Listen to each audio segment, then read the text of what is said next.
the focus at hand. Welcome once again to this second lecture in this series on meditation and self-study. You'll remember last week we had a remarkable presentation on continuity of consciousness, all framed within the metaphor of rock climbing. And next week there will be, on October 23rd, the theme will be meditation and self-healing. Today, however, we will be taking up the topic of the lecture is spiritual science for an inner telescope. And Alex Bianchi will be presenting that. Just a reminder, do watch your mute to make sure that the lecture is not interrupted by extraneous noise. Again, feel free to write comments or questions that will be taken up during the question and answer period.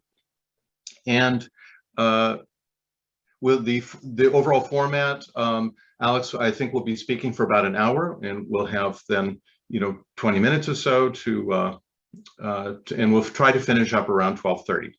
So without further ado, I present Alex.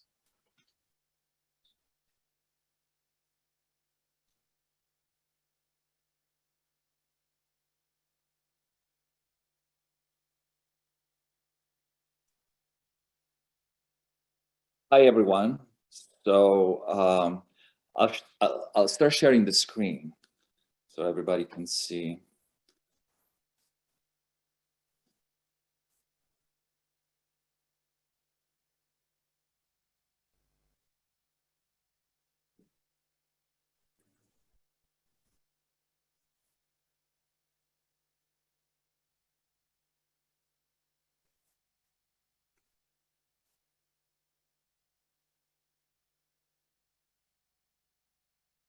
This will be the first slide.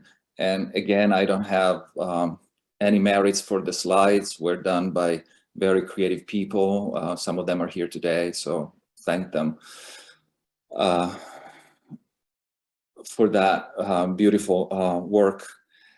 So today, the idea is to a contemplative science for an inner telescope.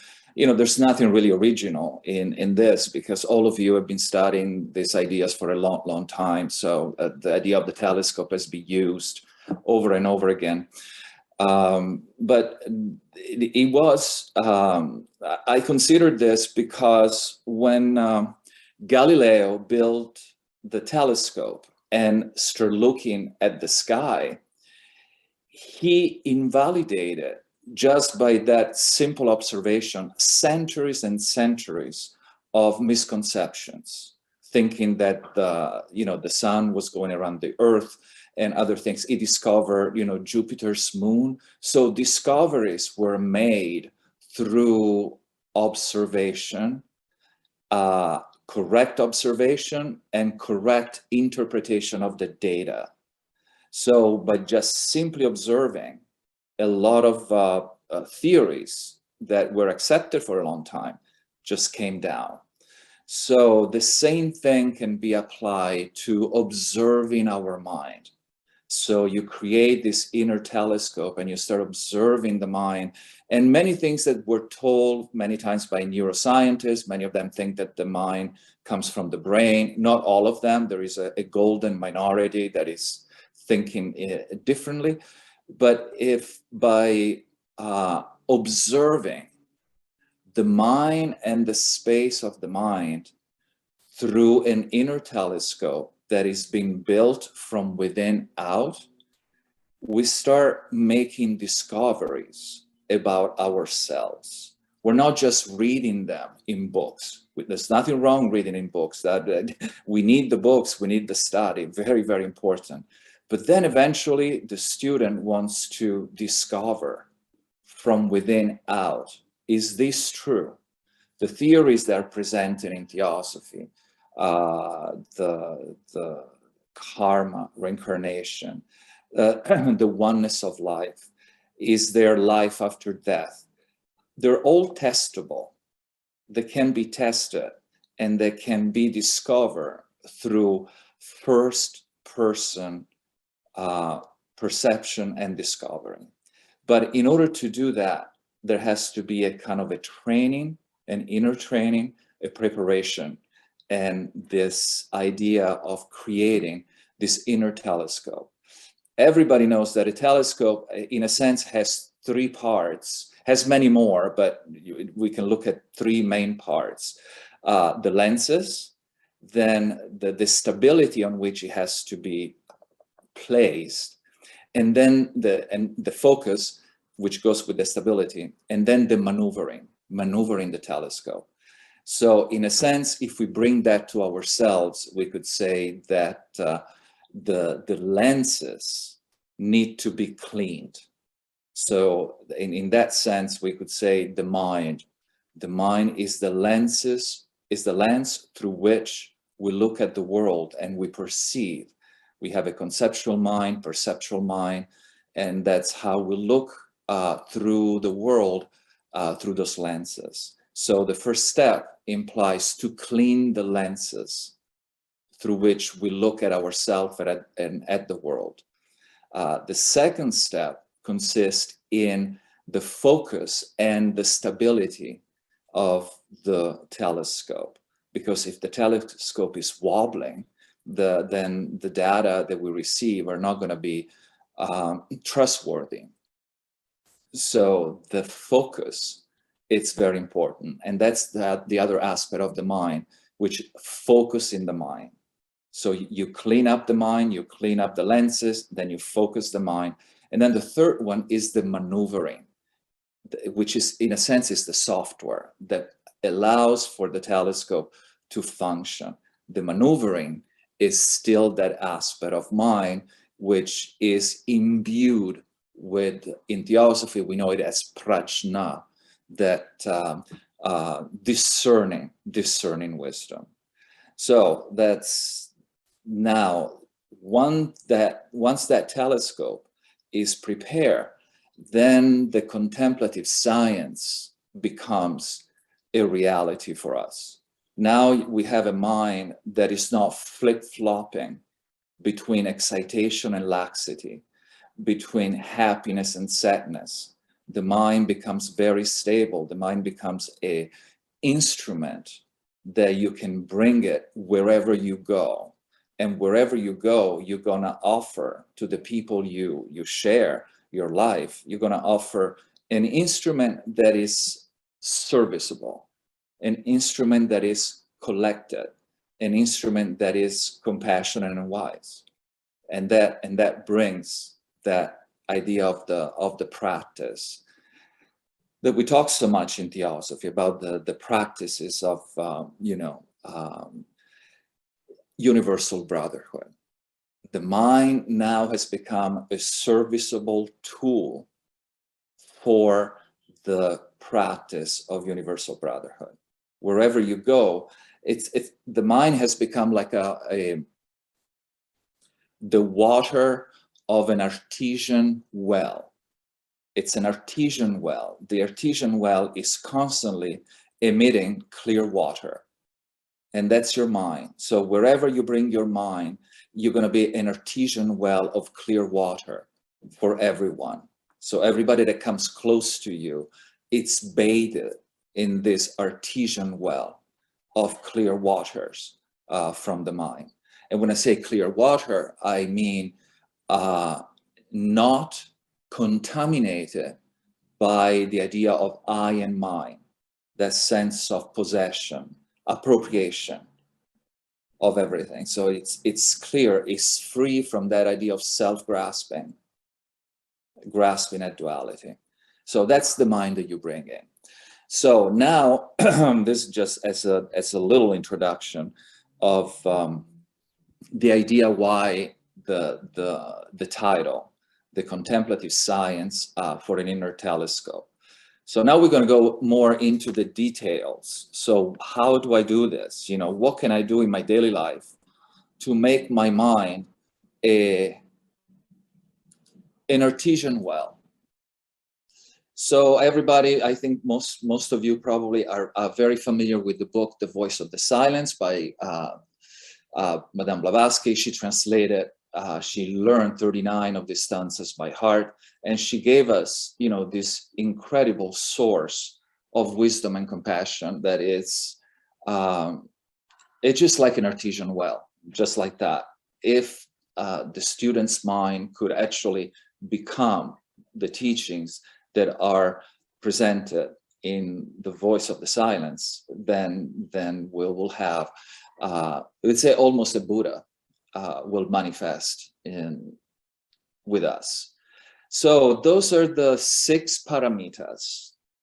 The reason why I picked the 6 paramitas, there's 6 in the let's say traditional Buddhism. Madame Blavatsky added 1, virag, which is number 4, but it fits perfectly. There's really no problem. So I should say the 7 paramitas, and not 6. So these are the 7 paramitas that are presented in the voice of the silence. And the reason why I picked them, because the path of the paramitas, it's a complete path. It's the beginning of the path, is the middle of the path, and is the culmination of the path. The practice of the paramitas lead you straight to Buddhahood for the benefit of all sentient beings. Because the motive that in Theosophy and also in the great traditions of humanity, the motive is never selfish. I don't do this for myself. I don't do this so that my mind can be better and I can have a great life and rest in awareness, etc., etc.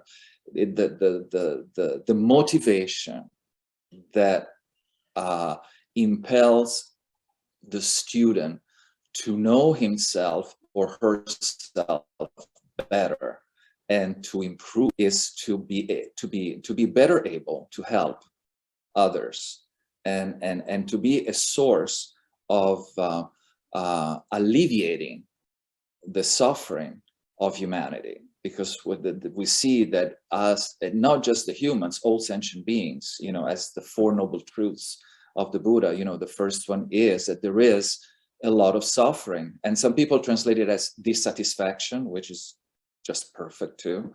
So we see that the world that we live in is not a source of total satisfaction. Since things come from causes and conditions, they tend to be temporary because of they're born from causes and condition, and everything that arises from causes and condition tends to disappear.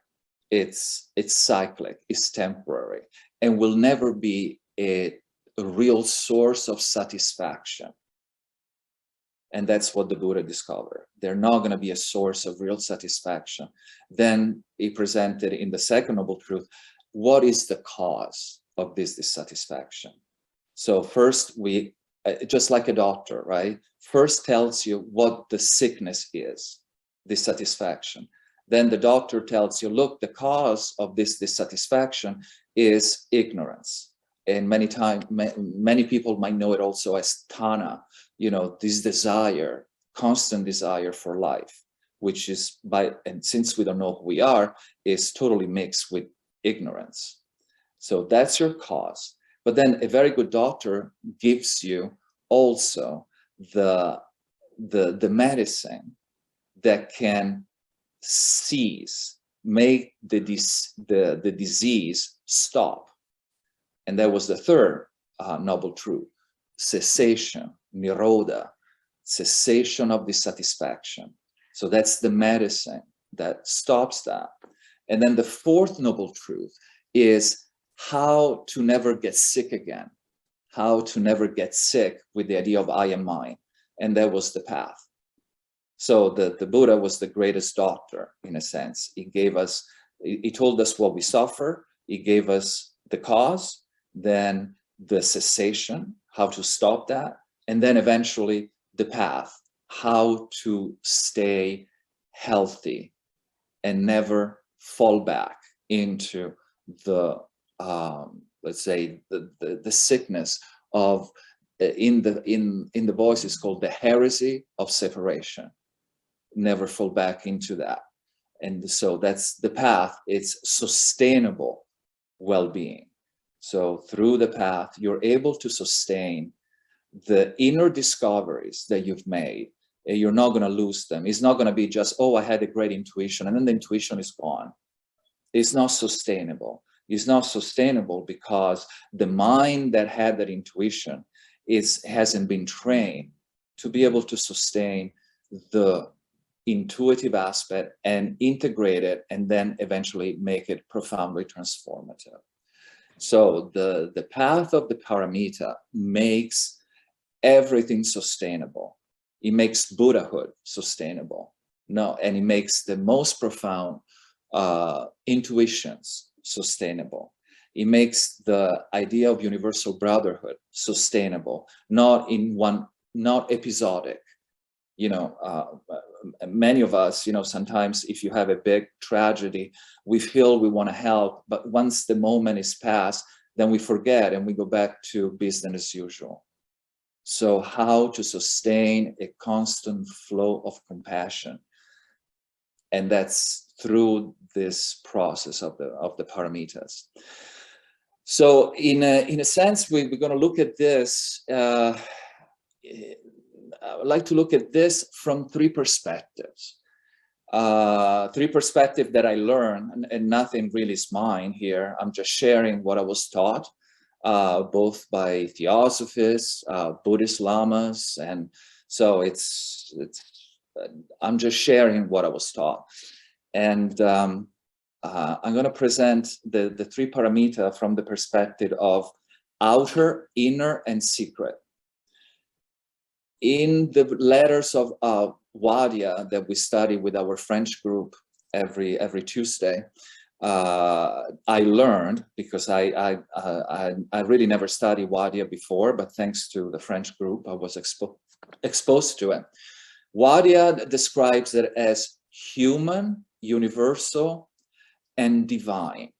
He talks about these three levels of the paramita: the human level, the universal level, and the divine level.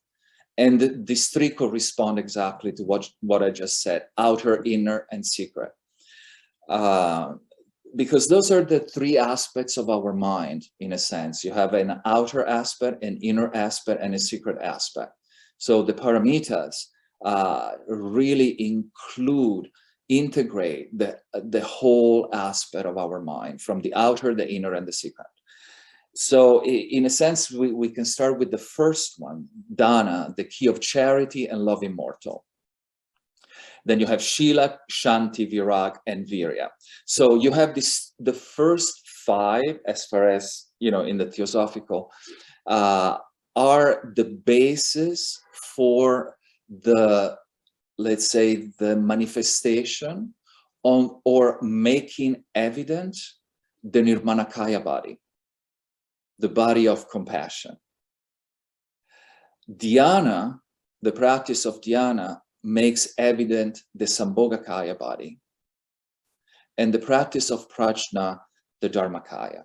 Now, I don't want to give the impression that these are 1, 2, 3. They're totally, in Theosophy, we would say in coadunition. They're totally interdependent and interrelated. By practicing one, you actually practice all the others. But in this sense, the paramitas are such a great complete path for the three kayas of the Buddha, the three kayas, which are already, it depends on the tradition that you study, but in some traditions are considered already our inner inheritance. Each one of us carries in the space of our heart the three kayas. They might not be visible. They might be in a latent state, but the practice of the paramita makes them evident. So that we start with Dana, the key of charity and love immortal. So everybody understands this. The idea, understanding it's easy. In my case, is the practice. Okay, I'm really lacking behind as far as the practice. But again, as I said, I'll share with you what was given to me. So Dana, the key of charity and love immortal. So that idea of charity and love immortal is for all sentient beings. It's the first step to start reducing self-grasping, I and mine, I and mine, always thinking about myself first. I, myself, and I, right? So reducing self-grasping allows for the charity and love immortal to arise spontaneously. Charity and love immortal is we would say, the intrinsic nature of who we are. So in this sense, I'm looking at the paramita not so much as something that you have to cultivate from outside. It's something that you unveil from inside. You remove that which covers it. And then the charity and love immortal arise spontaneously from the heart of the student. They are already there. They're already present. We don't have to make them or develop them. It's just a process of unveiling. So I'm looking from that perspective. So charity and love immortal. That's the outer aspect is, of course, the helping others, and that love that is also for our enemies. It's not just for the people that we care for. That universal love. That's the outer aspect. But when you go into the inner aspect of charity and love immortal, is about observing what occurs within the mind when charity and love arise spontaneously.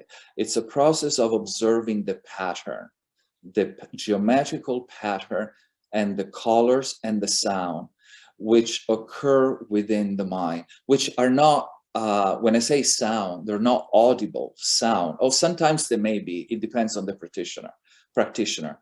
But when I talk about sound, I'm talking about the ripple effect that charity and love immortal have in the environment, within ourselves and the outer environment.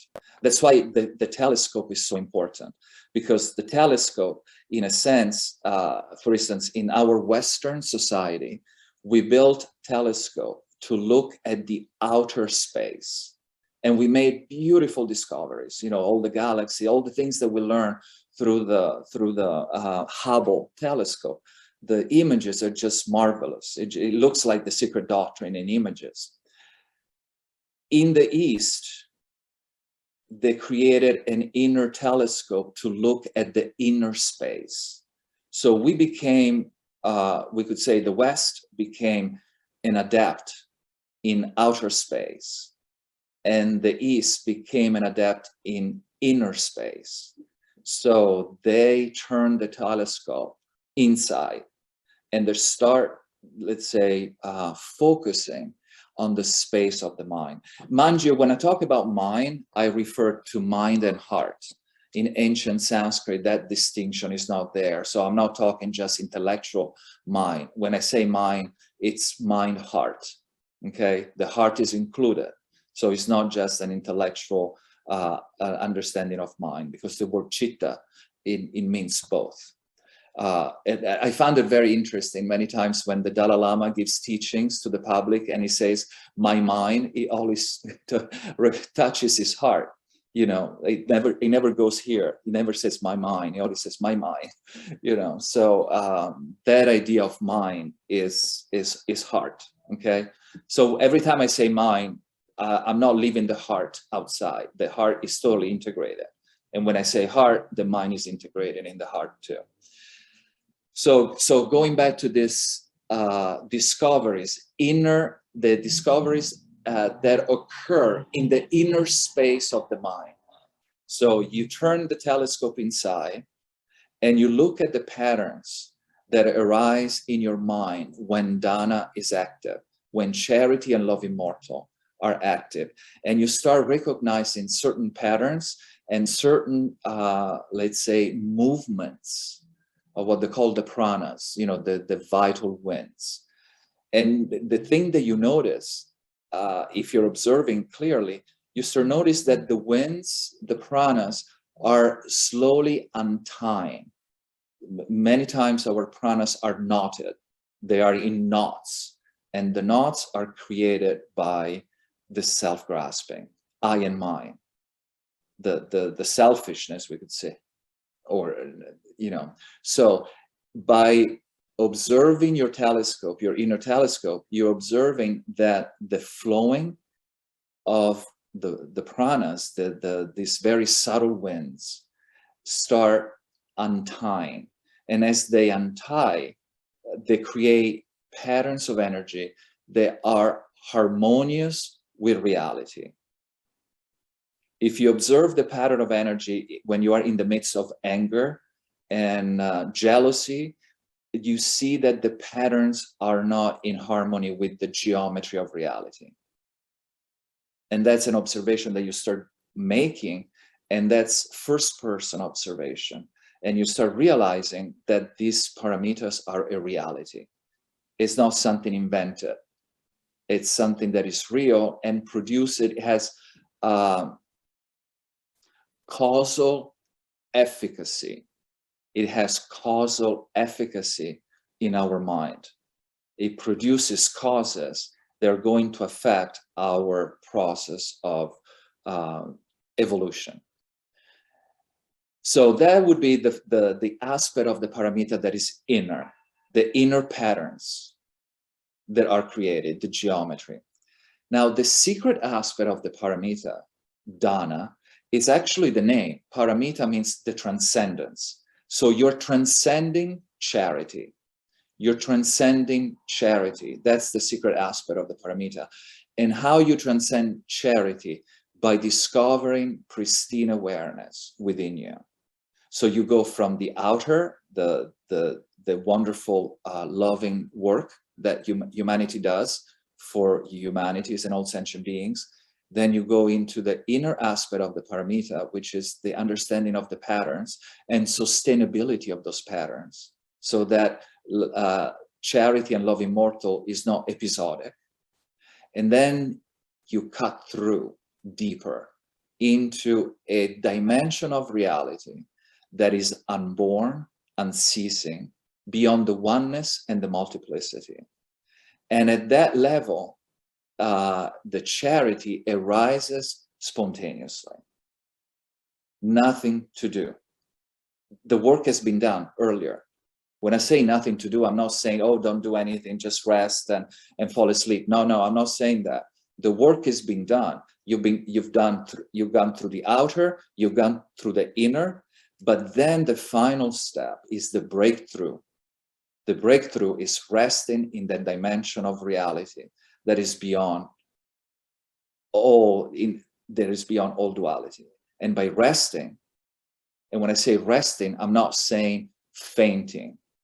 Resting means you do not activate your conceptual mind anymore. That is being left behind. You rest in that luminosity of wisdom, jnana, that non-dual wisdom, yeshe in Tibetan, that non-dual wisdom that illumines that dimension of reality. And from that perspective, dana arises spontaneously. Everything that you say, everything that you do, and everything that you think will be spontaneously manifesting naturally. So that's the idea of this three aspects of the paramita: the human, if we go with Vadya, the human, the universal, and the divine. The universal has to do with the patterns. You start recognizing universal patterns that belong to the practice of the virtues. Many times I heard students of Theosophy say that the ethics is applied metaphysics. So ethics is applied metaphysics. So in that sense, is that recognition of this universal pattern, which are in harmony with reality. So when we go on the second one, Shila, the key of harmony in word and act, I don't know how much time do I still have. So if somebody can, because I don't want to take too much time because we have also question and answer. So I don't know if Joseph can please tell me how much time do I still have. And I think you can easily go another 20 minutes. Oh, okay. Yeah. Very good. Very good. And Joseph, if I add, then you go with something with your finger up, and then I'll know. Okay. Thank you, Joseph, for your help. Thank you very much. Okay, so the second one is Shila, the key of harmony in word and act, the key that counterbalance the cause and the effect. So I already presented, I spent a lot of time presenting the pattern of outer, inner, and secret. So each one of them, you can apply that pattern. So you can apply that pattern in Shila, the key of harmony in word and act. So externally is understandable. Now internally, you have the word. The word is represented again by the prana. And then the act is represented by really perceiving the patterns that are reflecting the act. Every action that we do carries with it a pattern and a geometrical shape, a color, and a vibration. So we would realize, for instance, when I talk, I try to be aware of the words that I use and the patterns that come out of those words, how they can affect other people, you know, and try to sustain a flow of speech that is part of a pattern that is in harmony with reality and with what we study. And that, and of course, the secret aspect of Shila is the fact that when you are in perfect harmony with reality, reality is another way of saying pristine awareness, absolute consciousness. You know, there are many ways, you know, that different traditions call it in different. You can say when you're resting in the Tao, you know, that when you rest there, you're in perfect harmony. There's no more room for karmic action. The actions that karma take, they happen within the mind, within the manifested, that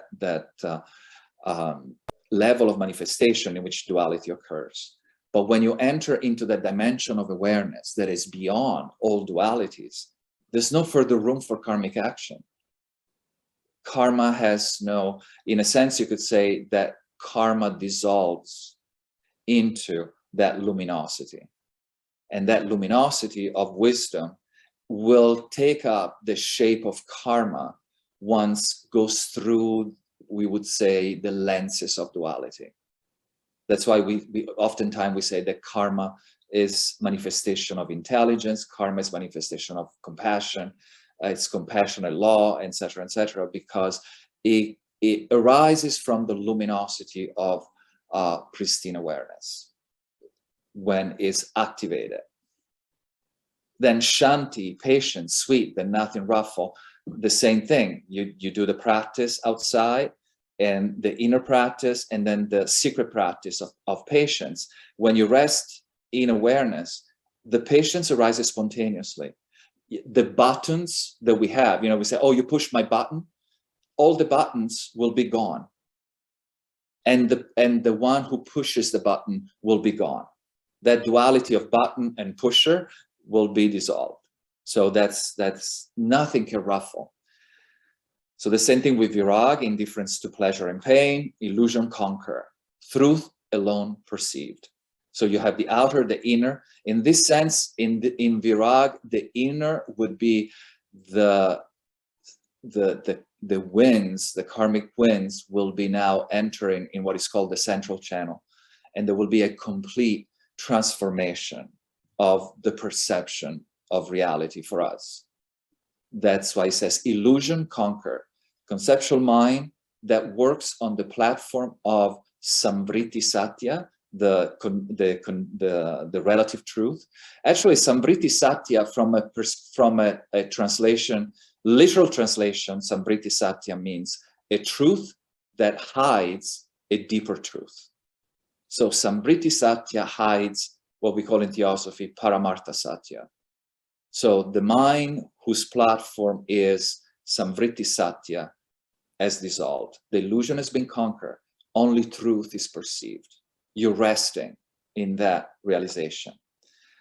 Then again, virya, dauntless energy, many times is translated as enthusiasm, enthusiastic joy. I like that, because the practice should be joyful. The study and knowing who we are should be imbued with joy. And that's virya, enthusiastic joy. That enthusiasm, that joy of knowing who we are. And that's again, you have the outer, the inner, and the secret. And then the dhyana, the same thing. Dhyana, the outer, of course, is the meditation that we try to do.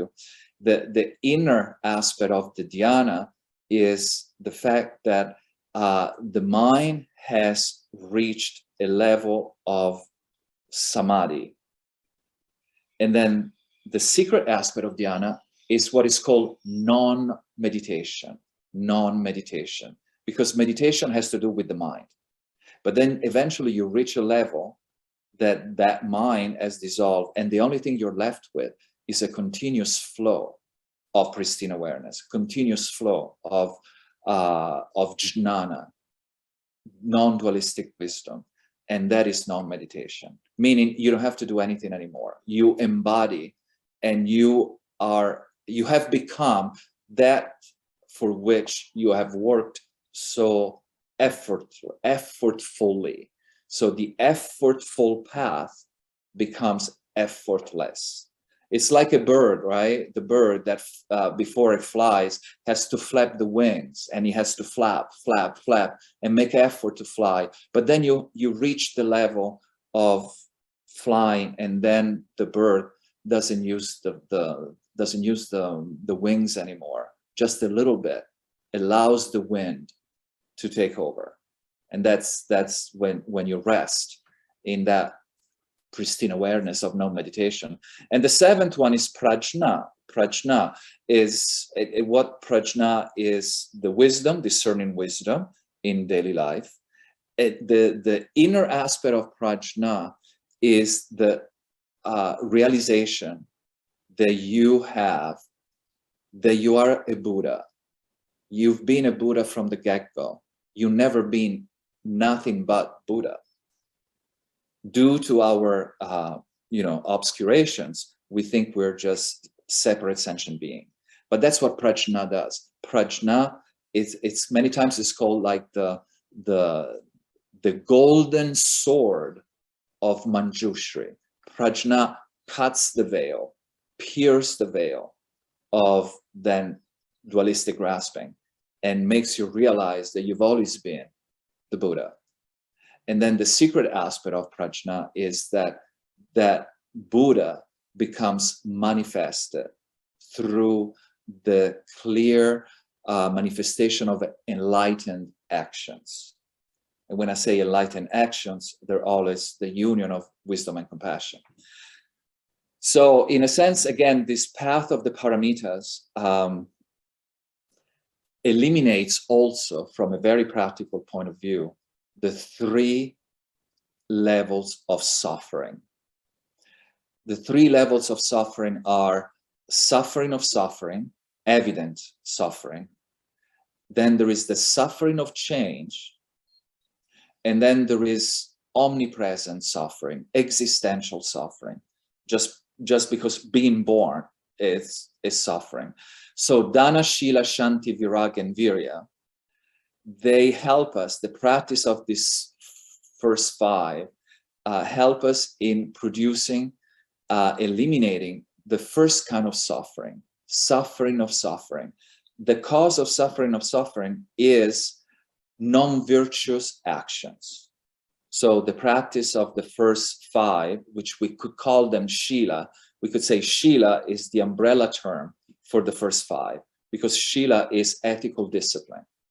So Shila is the umbrella term. So under Shila, you have all the other five, and they help to eliminate suffering of suffering because of virtuous, good, bad. And the law doesn't leave anybody out, right? That's what I think Ramakrishna used to say. So virtuous actions bring happiness. Then you have number 6, dhyana. That is, of course, meditation. So now we go deeper. So the union of Shila and Dhyana brings you to the dissolution of the suffering of change. Suffering of change, what does it mean? It means that we take things, we think that everything is going to be forever. We think that things that are temporary, we think they are permanent. And that's why we suffer, the suffering of change. Things change all the time, and we're not ready for that change. And then we suffer. So the dhyana meditation, the mind that is being balanced, allows us to be very flexible, especially now in the world that we live in. Things change constantly, very, very fast. So the mind that is being trained can adapt really fast through change. But not only does it adapt, but it also flourish, because now the mind is being cultivated in such a profound way that you can flourish even in the midst of very, very difficult situation. All of you probably know this already. You know, there have been many Tibetan Lama that flourished in the Chinese concentration camps, in the most horrible situation, and the Lama flourished. Why did he flourish? Because the mind that he brought to that level of situation was a mind that was highly trained, and it was not subject to the outer circumstances. The wellness that he brought in was a wellness that was coming up from inside. It's called Eudaimonia. The Greek had a word for it, Eudaimonia. It's a well-being that is not dependent upon outer stimuli. It's a well-being that emerges spontaneously in the mind, that is healing. The mind heals itself, and that eudaimonia arises spontaneously. And then the last one, prajna, is the tool for the most profound and most hidden aspect of suffering, which is the suffering of existential suffering. You know, many people think, oh, no, I'm not suffering, I'm very happy. But they're actually hiding behind, there is a desperation that goes, but very, very subtle. And many people don't even pick it up. But the behavior shows it. All the addictions that we have nowadays, et cetera, to try to quell. There is the subtle desperation that is felt. And to be able to heal that subtle desperation, we need a more subtle tool, and that is prajna. Prajna is that subtle tool that enters into that third level of suffering. So that's why the paramitas are a fantastic path, because they can be applied daily to any one of our suffering. And I'm going to finish with the culmination of the path. So the transcending of prajna, the transcending of wisdom, brings us to this this beautiful presentation that the Rinpoche taught us a long time ago. And he said, the primordial Buddha, Adi Buddha, that's who we are. We've always been that. Utilizes this wisdom awareness radiance of spontaneous presence and original purity inseparable. That's what prajna allows us to discover. That's what the telescope does, right? The telescope allows us to discover. Galileo discovered that Jupiter had moons. So there was a discovery in the outer space. But now we're going to do a discovery in the inner space of our mind. We have that discovery through this inner telescope. And you discover that this wisdom awareness radiance of spontaneous presence, that's the spontaneous presence that arises through the practice of the secret paramitas. Okay, so the culmination of the secret paramita brings us to this. The wisdom awareness radiance of spontaneous presence and original purity inseparable, non-dual from the get-go. Then the idea of no two from the beginning, and that is inseparable. It's can never be broken. Nothing can affect that. So that's what the Adi Buddha, that's what the Buddhas, that's how the Buddhas see reality and how they use their knowledge to help humans through the wisdom, awareness, radiance. The radiance is the aspect of creativity. So all the creative aspects of enlightened activities arise from that radiance. And that radiance, it's the radiance of spontaneous presence. Spontaneous means doesn't come from causes and conditions. It's not subject to karma. It's beyond the duality of causes and conditions. And the original purity means that which never manifested. That's why it's original purity.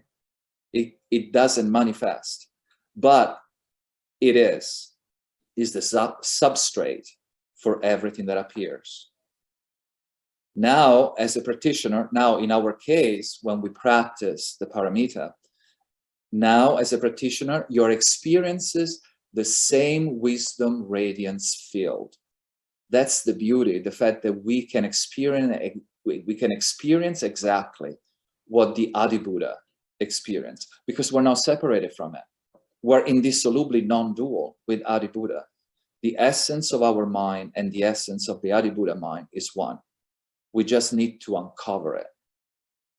We're sitting on a treasure chest, but due to my ignorance, I don't dig into the treasure chest. I don't dig, and so I never discover it. But that's the treasure chest that resides in the heart of each one of us. So now as a practitioner, you're experiencing the same wisdom radiance field of experience of the primordial Buddha. So now as a practitioner, wherever you go, whatever you do, whatever you say, it's not about escapism. You're not escaping the world. Actually, you're engaging with the world. But now you engage with the world from the platform of the radiance of wisdom. The platform that you bring to everything you do is the wisdom radiance of your mind. And that is what you offer to all sentient beings, that wisdom radiance. And that is, for you, that's the field of experience. And every being that comes in your field of experience is going to be bathed into that wisdom radiance. Again, when we say wisdom, of course, we're not talking intellectuality or learning a lot of books. We're talking that union of wisdom and compassion, jnana and karuna, indivisibly non-dual and already present in us from the get-go, is our nature. So that's what I can offer momentarily to all of you. And, I'm sure that there's so much more that you can probably see, and through your studies, you can really see many more things that what I could offer. But now it's time, I guess, for question, answers, commentaries. So things that I didn't touch upon, we can dig deeper. Thank you very much, Alex. I think you could probably unshare your screen now, and we can all take a gallery view of everyone here today. Really a very special thank you to you, Alex, for really a Dharma talk, really digging into the bedrock from your Buddhist experience of these paramitas that many of us are familiar with, but those of us who do not spend a lot of time studying Buddhism, I think I'm humbled at the depth that these have and at the thoroughness of your thinking these through. It was extremely helpful and inspiring. I wonder if I could start our discussion with a question about this, the suffering of existential suffering that you mentioned, that prajna is the subtle tool. I wonder if you could dig a little bit more into that. Would that have something to do with the wisdom of emptiness, with this trying to see through the error of inherent existence that some of the Buddhist writers, like the Dalai Lama, try to awaken us to? Yeah. You touched upon, because prajna, we all know, right, that the 12 nidanas, that the 12 causes of causes and condition that for manifestation, the number one is ignorance, right? Avidya. So what's the antidote of avidya? Is prajna. It's wisdom. So that's why wisdom cuts the root of avidya, and that's the root of reincarnating through ignorance. Because the process will be to be able to reincarnate. Let's say you take the Bodhisattva vow, or the Kuan Yin pledge, right? In Theosophy, we talk so much about the Kuan Yin pledge. So let's say you take the Kuan Yin pledge. So you're going to use your wisdom to cut the root of the mental afflictions that put you in samsara, but you never feel separated from the rest of humanity. So you come back into incarnation through prajna, through that wisdom and compassion that keeps you united. So that's why prajna is the most subtle of the three, because it cuts the root of samsaric rebirth. And by cutting the root of samsaric rebirth, then you can come back. If you took the pledge, like in Nirmanakaya, you can come back as a being or a bodhisattva, but now you're coming back from a perspective of wisdom and not a perspective of karma and klesha, karma and mental afflictions. So yes, prajna is definitely the most subtle, but the other thing is the three of them, shila, samadhi, and prajna, are interdependent. The more you practice shila, the more your dhyana will be effective. And the more effective is dhyana, the more prajna will be incisive. The more prajna is incisive, the more you're going to practice shila. So they all feed back on each other in a complete interdependent, interactive point of view. Very helpful. So we can open it up. If you all have the function, I think of, do we have of raising the hand on here somewhere? I'm trying to look on my bar where I see it. Oh yes, well, people are raising their hands, so they're doing it somehow. Okay, on my screen, Jonathan is up next.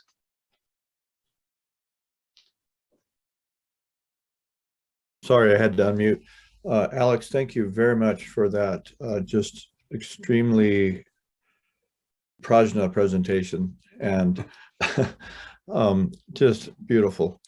Question, with this analogy of the telescope and Galileo and being able to see the actual universe as it actually is, instead of, made up theology and so forth. And then I think you made that analogy that by building from without the inner telescope, with those three dimensions that you said about the lens and the stability and the maneuverability, I think, that we'll see things within, and we'll see the truth within. And you emphasized pretty often that the wisdom and the insight and the brilliance and the radiance is already there from the get-go. We just need to uncover it. So I was wondering if you could talk a little bit more about that, because normally when people first start looking within, they don't see the good stuff. Well, that's excellent. Thank you very much, Jonathan. Yes. So when we look within, one of the meditation, as was taught in the ancient time, it wasn't about relaxation. A lot of people nowadays meditate so I can, for just hygiene, some mental hygiene, relaxation, feel a little better, which there's nothing wrong with that. I have no criticism. But if we go in the ancient traditions, when they really use meditation as a tool for self-knowledge, the first steps are going to be very dramatic and turbulent. It depends on the karma. In my case, they're turbulent. I have a lot of kleshas. I have a lot of mental afflictions. So you look within and you're dragging you're dragging up your psyche. Just the river of your psyche is being dragged up. And when you drag up the river of your psyche, the river of our mind has been around forever. So you can imagine, just like a river, if you look at the bed of a river that has been around for thousands of years, you're going to find corpse of dead animals. You're going to find horrible things inside. You're going to find, so many times when we start meditating, and if you're dragging up the psyche, a lot of stuff comes up, not just the bad, but also the good stuff. That's why in meditation, the yogis always give 3 steps, and they say relaxation, stability, and then luminosity. The luminosity is the pinnacle of the pyramid, but the luminosity is top heavy. If you don't have the basis of a profound relaxation, when I say relaxation, I'm not talking, you know, wet noodle like this. No, I'm talking relaxation that comes from a release of grasping. So through the release of grasping, you reach a certain level of relaxation. On that relaxation, you build the stability. And on that stability, you build the pinnacle, which is the luminosity. And that luminosity, then now you can sustain it. The luminosity, many of us might have had profound insights into the philosophy, but then as time goes by, it becomes a memory, and then the memory fades away. Because that luminosity, it's hard to be able to sustain it unless we have a very profound basis and stability. And then the top of the pyramid is the luminosity, that pinnacle, which is always within us, but it's hard to sustain it in a continuous fashion. Thank I don't you. know if that helped, but Thank you. Most helpful. Thank you. Kirk Redeem. Thanks, Joe, and thanks very much, Alex. A very luminous talk. I was really intrigued by the portions where you kind of mentioned in passing that in the development of the inner dimensions and the secret dimensions of the paramitas, that one discovers geometrical patterns.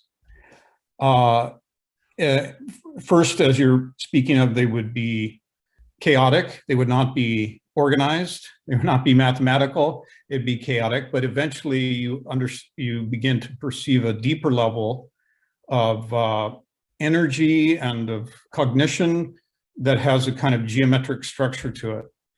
If at least as far as I understood what you were saying, I was wondering, you know, because we have a great deal of the SD deals or addresses this idea of the dhyanis, which in exoteric Buddhism you have 5, in the esoteric you have 7, which we could probably connect with the paramitas themselves. But I was wondering if that was also related to this kind of inner structure that you're talking about of consciousness. How do the dhyanis fit into that? Well, that's a great question. It may be beyond my pay grade, Kirk, but I'll share with you the thoughts that came up as you're asking the question. My understanding of the dhyanis also is that represent the ultimate elements, the 5 elements. So the dhyanis also represents the ultimate elements. So in a sense, when you are going through this process of the paramitas, of the cleaning, so you have the outer, inner, and secret elements. So you start discovering the secret elements within us. So the pattern that you're talking about are the patterns and the sound and the colors of the elements, which correspond with the dhyanis also. And then you start seeing how the element, let's say the inner wise, how the element earth affect a certain state of mind. And then you look at the element earth and you observe it and you see how the element earth is producing certain patterns, and then how that element earth then dissolves into the element water, and then the element. So what each of the dhyanis dissolve into each other. And that's how you start then eventually go from the 5 dhyanis to the 5 wisdoms, and then the 5 wisdom back to the ground. So in a sense, it's a process of dissolution and observing. The dhyanis are here right now with us. And if I don't see them, I don't observe it within my heart, it's because I don't have a good enough instrument yet. So that we are cultivating, we are developing the instrument. So what it gets developed is the instrument. It's not awareness. Awareness or space don't get developed. You develop the instruments through which then you can get deeper and deeper understanding, deeper and deeper data. But that's what I would do. I would do the connection, the 5 dhyanis with the 5 elements and the 5 wisdoms. Thank you. Thank you. Monica, you're up next. Sorry, thank you very much. What a wonderful presentation. So inspiring and clarifying. I had a question about Samvriti Satya. You mentioned that as the truth that hides a deeper truth. And what the question that comes up for me is this the equivalent of exoteric and esoteric? And if so, in terms of the outer, inner, and secret, how does that, how are we to be proactive in that way? Okay, well, thank you very much. I'll, yes, so the Samvriti Satya, as you said beautifully, it's a truth that hides a deeper truth. So it's a process of unveiling. It's just like a series of veils, right? So there is a thicker veil, then you remove that veil, there is another veil that is a little more subtle, and then a more subtle and more subtle. It's like the moon that is hidden by different layers of clouds, right? So you remove one layer, another layer, another layer, another layer, until you see the moon. And then when the moon is revealed to you, that would be, you see reality as it is. You remove all the veils. So Samvriti Satya can go very, very subtle. Almost in Theosophy, you may be familiar, it could even go up to the first logos. The first logos doesn't see the absolute because there is a veil of Mula Prakriti, right? So the first logos see the absolute through a veil. So that is still Samvriti Satya at a very, very subtle level.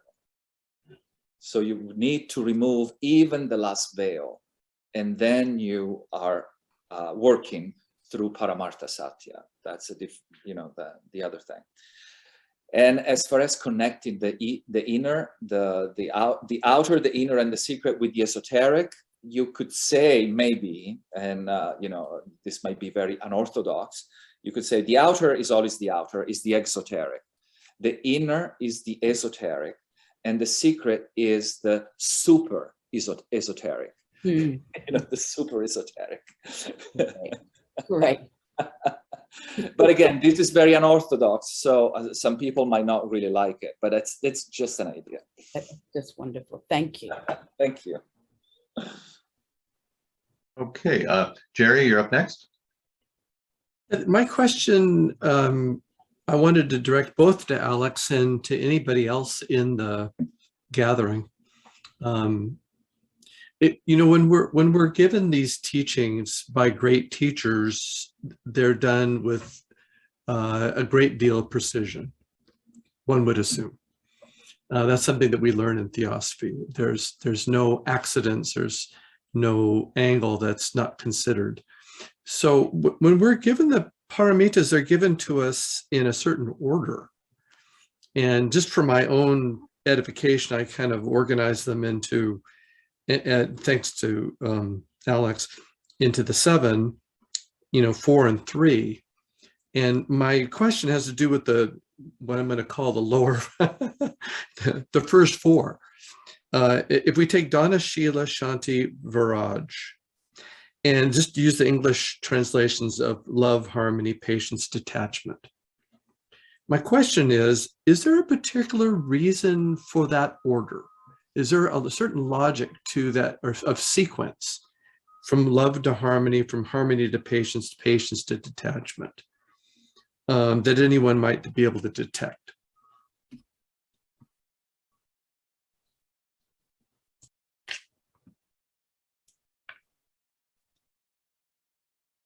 Yeah, I'm deferring. I've spoke so much, so I defer if somebody else would like to say anything. Well, could you give us a brief thought of yours just before we? You want to you want a thought of mine? I would say in what There's a pattern, right? Yeah. Are you giving back my own medicine? Very, very smart. Very, very smart. Yeah. Okay. Well, then I would say I would use a theosophical answer. Yes and no. Yes, there is a pattern in what they bring up, and also no, because each paramita contains all the other. So when you practice one paramita, let's say you focus on one, but in order to be able to bring that paramita and make it completely evident, all the other 6 need to be able to sustain it. So yes, there is a logical order, but also there is more of a spherical approach to the paramitas than just 1, 2, 3, 4, 5. So that's briefly put.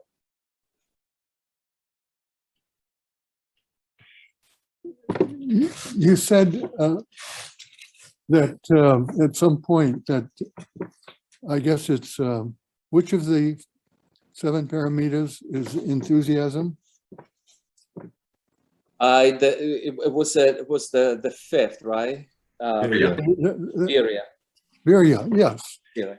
And if virya is enthusiasm, and how does one? It seems to me it's a natural expression of inner influences, and not.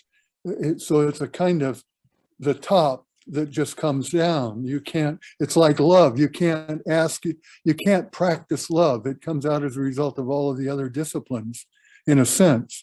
It has to be a spontaneous expression of the moment, and otherwise it has some kind of a circle, a condition around it. So how does something like the spontaneity of enthusiasm get to be a deliberate practice?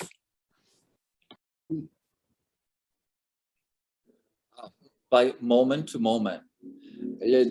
You start, one thing that happens that is really beautiful, I find, when we start practicing, wherever we are in our practice, when you start practicing and you start observing, you see that your mind is slowly healing.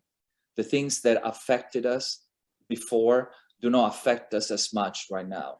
So as you start looking at the mind healing, then there is the enthusiasm that comes in, the joy of keep the practice up. Not because we're attached to, because many people say, oh, but then you're attached to the fruits of your action.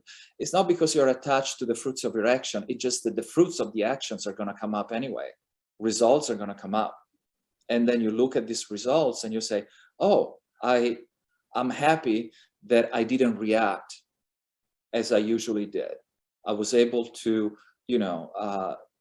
deal better with my anger, my jealousy, my lust, and et cetera, et cetera.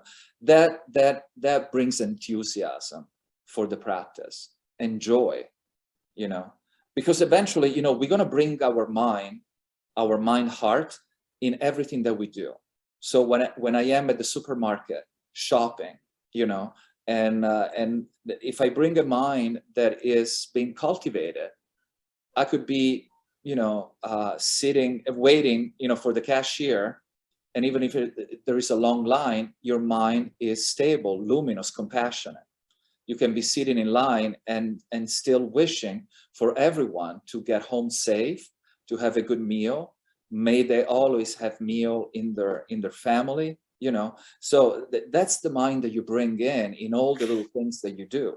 You go and pump gas at the gas station, okay, that there are other people there, and then you can do the same practice. Is may you all, you know, get home safe. May you not have accidents. May your children, you know, hug you today when you go back home. You know, so you bring that kind of mind in everything that you do. Let's take one illustration. I think you're certainly, that's clarifying and on the right track. That is, I believe, it's a simple and yet. Ray, can I interrupt you for a second? We've got 2 or 3 other people lined up behind you. Oh, I'm sorry. After your talk. Thanks. You bet. Thank you, Ray. And Maria, you're next. I just wanted to respond to the previous question about the sequencing of the paramitas, that each one is presented in the voice of the silence as being a key to unlock the next. And yet there is that deeper understanding, teaching that the door is never locked.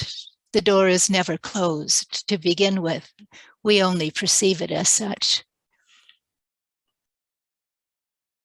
Thank you very much for that reminder. Eva? Well, first of all, thank you, Alex, for a very wonderful presentation. And just with regards maybe to the sequence of the parameters, maybe like striking a keynote if you want to compose a piece of melody or the process of the inward journey, the keynote is so important. So I was wondering, with starting with Dana, that maybe Dana keeps purifying our motive, because it seems to be of crucial importance not to forget our motives, to be able to better serve and help all sentient beings. Thank you, Eva. Alex, I'd like to insert a question, if I may. So the topic for all of these lectures is meditation and self-study. And sometimes we hear, and you mentioned it, non-conceptual states of mind, or having an awareness, a perception of concept and of what a mental state is that holds a concept. I'm wondering, from a beginner standpoint, how would you make the case for the importance or the logic for experiencing non-conceptual states of mind? And should a beginner look at that as some distant thing, or are there even close, close near the ground examples of that? Oh, yeah, well, very good. I would say I'm a beginner, so I consider myself a beginner. So I would say that one thing that is very helpful before you're thrown into the deep waters of non-conceptuality and all that, to make the mind serviceable, the practice of the 4 immeasurable. You find it also in Patanjali, right? The 4 immeasurable. So the first one, it would be loving kindness, compassion, empathetic joy, and equanimity or impartiality. So that practice, for instance, loving kindness, you can start the practice of loving kindness with a conceptual view. So you have an object, loving kindness with an object. It could be a person that you love, or you could be a person that you don't know in neutral. Or if you're really good, you can even send love to your enemies, to the people who hurt you. So you can start with that. And then eventually you can transfer to love without an object. So love for love's sake.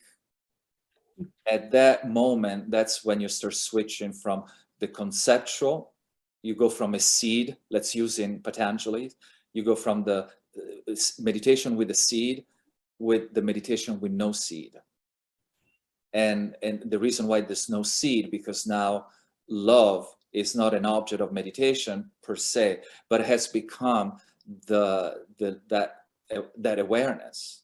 And then you have love for love's sake, and you're meditating on that. So you don't think about somebody, you don't think about a concept or a virtue or anything like. You don't conceptualize it. You just go straight into, let's say, for lack of a better word, the feeling. But when I say feeling, I'm talking about more a Buddhic kind of feeling of love. So the object has dissolved, and then you have love without an object. Now, you can bring that love without an object in daily life. So everybody that you see, everybody that you encounter, you just offer that state. I'm not saying that this stuff is easy, right? I don't pretend, I have no pretensions here. I'm just saying, I'm just sharing, and, I'm practicing, I'm struggling, like many other people. But that's what I can share. Thank you very much, Alex. That's very helpful. Ray, you've got your hand up. Thank you. Actually, I think my question is almost answered from what is said between the time that I interrupted the flow of people being able to speak and taking this time now. So, Joe, you said that there's, let's take the point of view of a beginner's mind in order to answer these questions. And what occurs to me is that some people's lives seem to be matured in various developmental ways. So we have people that are very emotionally stable. Some have incredible intellectual stability and development. And we can, each of us then has different levels of these development. And what occurred to me is that the only time we really know where we are with these is when things fall apart, to use Pema Chodron's wonderful expression. And I really think there's something in that, because it's so easy to go along with where we are and not know where we're not until something really hits us. And as an elder now, I get to use that phrase. I thought I had certain stabilities in me, and recently a situation came up where I had to cohabitate with in a very close setting with a young man who actually has turned out to have autistic elements in him. I didn't realize how the autism spectrum fits many of our activities. All of us have an element up to, I guess we reach a certain point of autism. And I got so angry at him because of things he was saying and doing that I literally lost it. And at my age, I don't know how many more things I can lose before I fit into the insane category that is clinical instead of just metaphoric. And it occurred to me that it's moments like that that we really get to see what we have to work on. So in a sense, this was the best blessing I could hope for, because it had that breakthrough. And anyway, I think that. Oh, thank you, Ray. Yep, I'm thinking of Hamlet. Nothing is either good or bad, but thinking makes it so. And I think you've introduced us to a topic we could take up sometime, which is self-study when the wheels fall off the cart. But we've got Francis has his hand up, so let's give him an opportunity.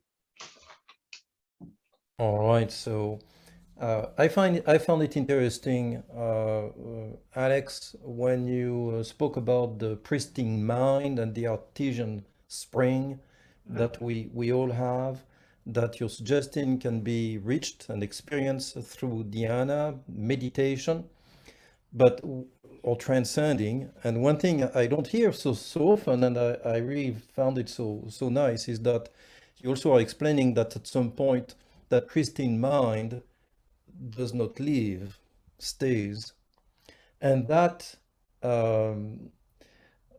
considered with also the love that could be an object and then is objectless, is just pure love. It seems to me that all these qualities, love, patience, even intellectual abilities, all these then become permanent if the pristine mind becomes permanent. So I don't know how far I am from what you were expressing, but I thought it was a key angle. Yeah, absolutely, because they all arise from the pristine awareness. All the virtues, everything that we talked about, arises from pristine awareness. So when you tap into pristine awareness, you tap into the mother lode of all the virtues, and that is the sustainability. Well, the thing is that, for instance, in meditation, you reach the first dhyana, right? If you reach the first dhyana, you have access to the first dhyana. One thing that occurs, the 5 obscurations, we didn't have time to go into it, but the 5 obscurations get neutralized by reaching the first dhyana. And what arises spontaneously from the mind are what they call the 5 dhyana factors. They just arise spontaneously because they are already in the mind, but we don't know that we have them because the mind is being covered up. So by reaching the first dhyana, access to the first dhyana, you have the 5 dhyana factors arising spontaneously. And, you know, so, and this 5 dhyana factors eliminate, they're the antidote against the 5 obscurations. So that you develop an incredible mind. I mean, it's just like going from, you know, a very rudimentary software to a profound, high level of software. Now your mind is just an incredible tool. So I would take out of this that the clear experience of the pristine mind is key. Yeah, absolutely. That's who we are. We've always been that, will be that, and we've never been anything else. It is not ascending to the Himalayas or anything whatsoever. We have it in ourselves. Yes, absolutely. That's the beauty. We don't have to develop it. We don't have to go and buy it somewhere. We don't have to get it from outside. We are born with it. That's the beauty, that when we realize that you are pristine awareness right now, not tomorrow, not yesterday, right now. Just to become aware of it. That's the key. Yeah. That sounds like a wonderful keynote to end on. That seems to be the best bottom line of all. I want to thank you again, Alex, for this very close-packed and finely grained presentation of the paramitas. It really stimulated a wonderful discussion. Your years of study and thinking and sincere thinking about these and experiencing the states of mind have really bore fruit for us tonight. So I'm very, very grateful to you. I'd like to remind everyone that, again, that next week, October 23rd, will be the third and concluding lecture in the series on meditation and self-healing. We certainly touched on that today. Thank you, Jerry Kiffey, for that. Is there anything else, Jerry, that we need to? All right, very good. Thank you, everyone. Have a blessed week. Namaste. Will the recording be available after on this? Or did I lose him? I lose you, Jerry. I think Jerry. I think Eventually, yes. Yeah. I keep promising, and I'm slow to deliver, but it will happen. Bye, everyone. Have a good week. Bye. Bye-bye, everyone. Thank you. Bye, everybody. Bye, everybody. Be well and safe, everybody. Bye.